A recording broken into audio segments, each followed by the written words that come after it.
Figo Insights and Metabase gives you the ability to generate information-packed dashboards based on the questions that you've specified, such as the ones we've seen in our previous tutorials. Multiple questions are placed onto and positioned within one dashboard. These dashboards can be viewed from within Metabase or from within your Infigo admin area if covered by your Insights plan.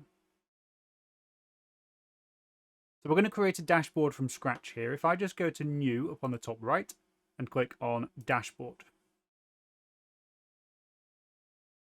we can import a dashboard name, description, and the collection in which we want to save this dashboard, then hit Create.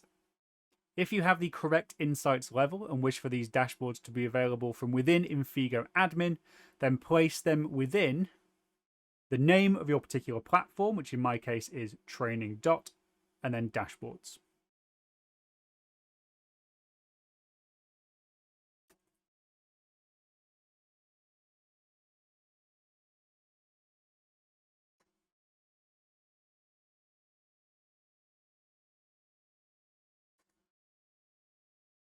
You will be able to add the results of your previously specified questions. These could be, for example, tables of data or pre-configured charts. Search through your collections and locate your questions of interest.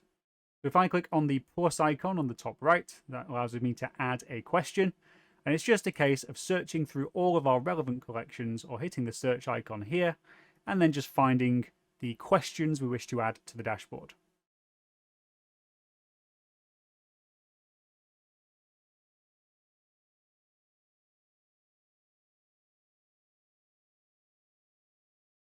So you'll see all of your previously asked questions will be listed. It'll give you an icon to show the type of data that you'll see as a result. So we've got a graph, for example, we've got a table, we've got a single value and a pie chart. So it gives us an indication of what they're going to be. And I can just click on the pieces of information I want to add to the dashboard. And then you'll see that there's these little squares consisting of the background of the dashboard. That allows us to actually position and resize and create things on this dashboard and have them orientated the exact way that we want them. So for example, just to show, if I just resize and reposition a couple of these elements,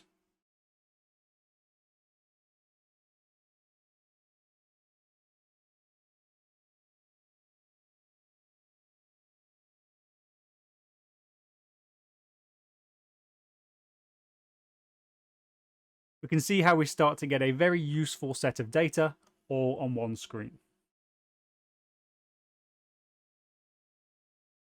We also have the ability to add text box areas onto the dashboard using this icon at the top of the screen here.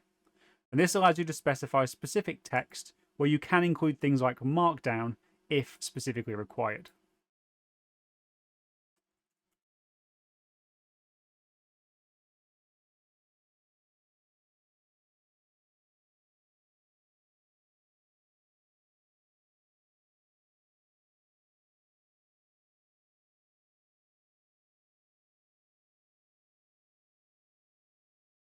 Now, before we can actually see this dashboard properly in action, we do need to save it. So the same process as with a question, just go to Save up on the top right.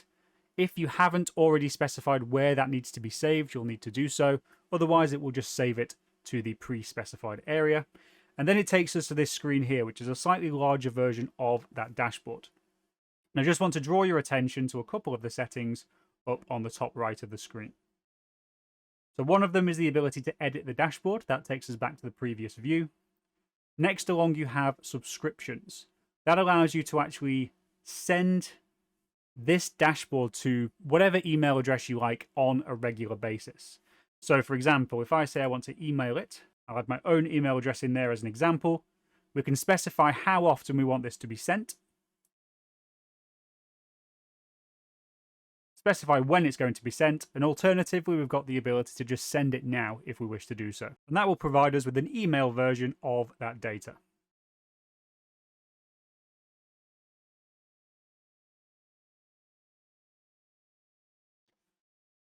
Also on here, we have the ability to auto refresh. So by default, the auto refresh is off.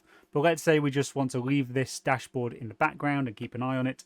You can specify how often this refreshes.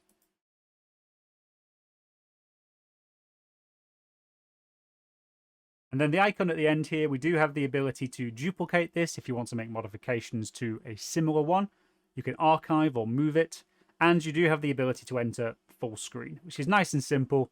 But if you have a specific monitor setup to keep hold of these metrics, the full screen might be a useful thing for you to keep on hand.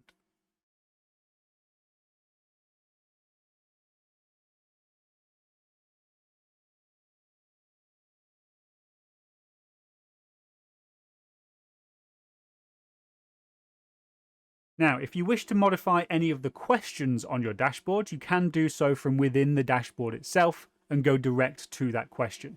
Simply click on the title of the question box to be taken directly to that question. And from here, you can modify the question in the same manner as we've seen in previous tutorials. So here we're seeing the resulting data set. But if we go back to Show Editor, we can modify how that question is being asked. Alternatively, we've got the filter and the summarize options at the top of the screen here. Once you've made a modification, click on the save icon that will appear, and you'll get the option to either replace the existing question or to create a new question.